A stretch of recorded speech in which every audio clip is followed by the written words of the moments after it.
Family, get in here. We have breaking news. Breaking news straight out of St. Louis, guys. Come on, let's get into it.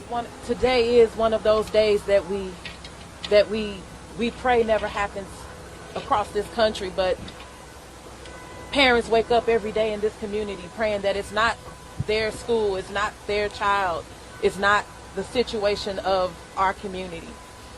Well, today was one of those days. We want to thank, again, our first responders, but we also want to thank those teachers and school staff and administrators that were in place and moving and ready. Those that were there to support the students and those that are there right now with the students.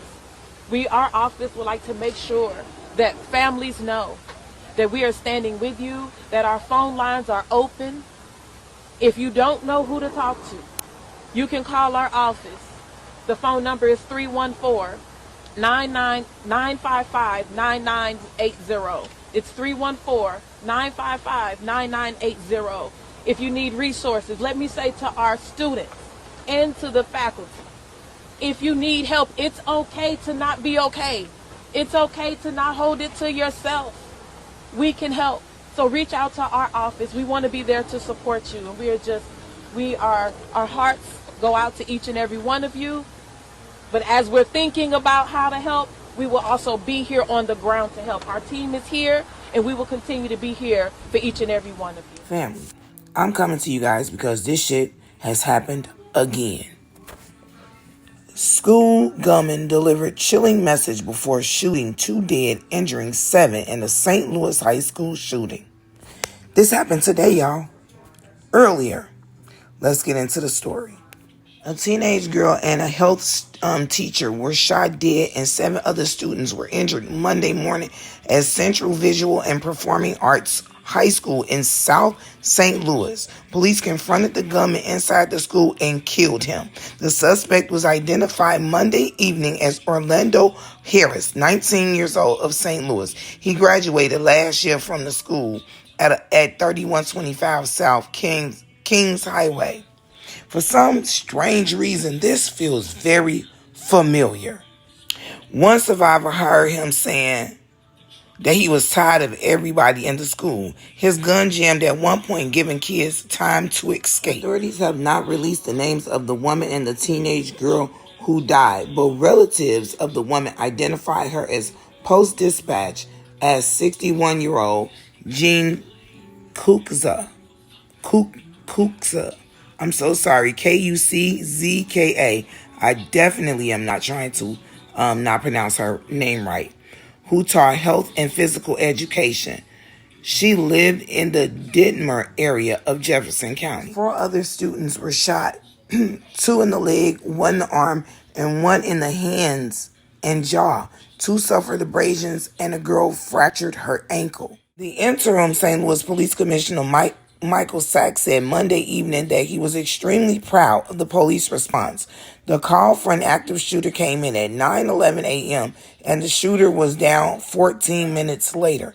This could have been much worse, Sachs said. He said that the shooter had a dozen 30-round magazines and he had a gun out from the moment he entered the school. Sachs refused to say how the gunman got into the building.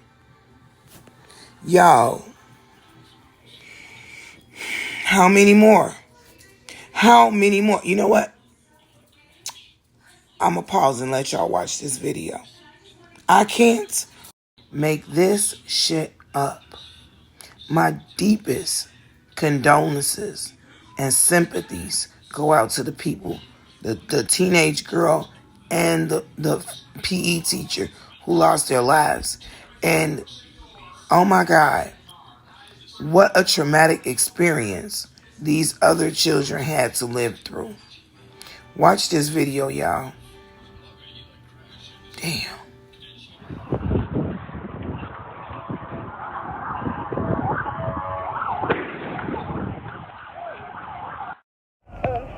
I was in the dance room and all I heard was 2 shots and he came in there with a gun and I was trying to run and I couldn't run and me and him made eye contact and I'm glad I made it get out because his gun got jammed. But we saw blood on the floor. I think somebody got shot. How did you get out? I ran through the doors. I can't explain it. So we was by the office. We was in a room by the office, close to the office. And the lady came in there, the officer came in there, and was like, hurry up, close your door and lock it, like it was an intruder drill, but we didn't know if it was real or not. And then next thing you know, we just heard gunshots. And then it just was like spaced out. Then it was like multiple gunshots, then it was singular gunshots. It was just like. Did you shoot at your door? Your mother said maybe they shot at your door. They didn't shoot at our door. They just was banging on it, pulling on it, trying to get in. The shooter was banging on it, trying to get in? And they was trying to pretend like they was the police to get in through. And then they pulled the fire alarm.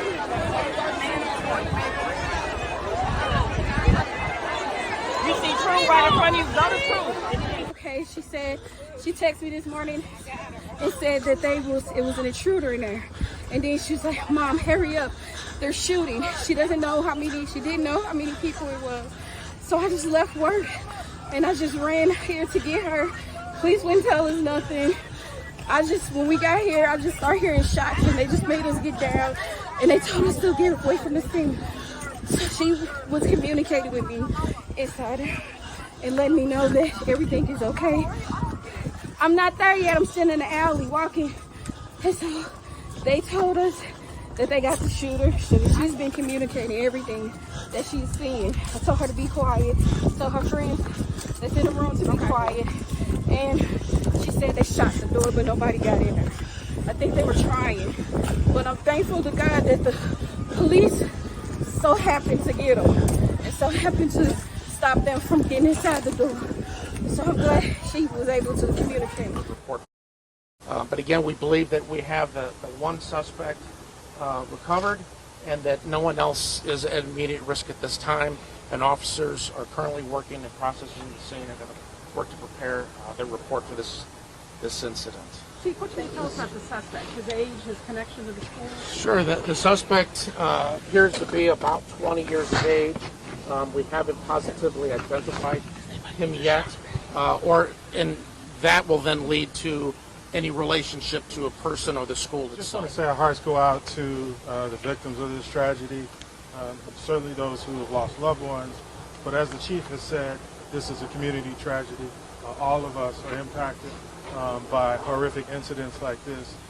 We will continue to work with the school, with the family members to complete the investigation and help with the recovery from this trauma. We know that many people will never recover, but we will try to assist them as they deal with their grief. So I do want to thank the officers for their response. I was here very quickly and they engaged the suspect, thankfully, immediately. And so I do believe that their quick actions saved lives. So thank you to the police department, and we will continue to work to follow up and get more information about why and how this happened. So thank you. We have George Sales from the state tragedy. 700 students were impacted by what occurred here. The police department was on the spot, our security team as well, as we're working aggressively to try to find out what occurred and to make sure that this does not happen again. I'm really pleased that the faculty and staff rallied around getting students out of the building as quickly as possible. The building right now is a crime scene, and obviously we'll be working with families to give them the materials that are left in the building and also to reopen the building as soon as possible. I want to thank the police department and all of those parties that came to the table to support the 700 students in this building. So thank you very much. I visited this school on the first day and talked to the students and how excited they were about their upcoming school year. They were bright-eyed, bushy-tailed. We laughed, we sang, we danced. And now to be here for such a devastating and traumatic situation breaks my heart, especially as a mother. My son called because they got the news at his school as well. And he says, "Mommy, you sound stressed." I'm stressed and I'm heartbroken. I'm heartbroken for these families who send their children to our schools hoping that they'll be safe. Our children shouldn't have to experience this.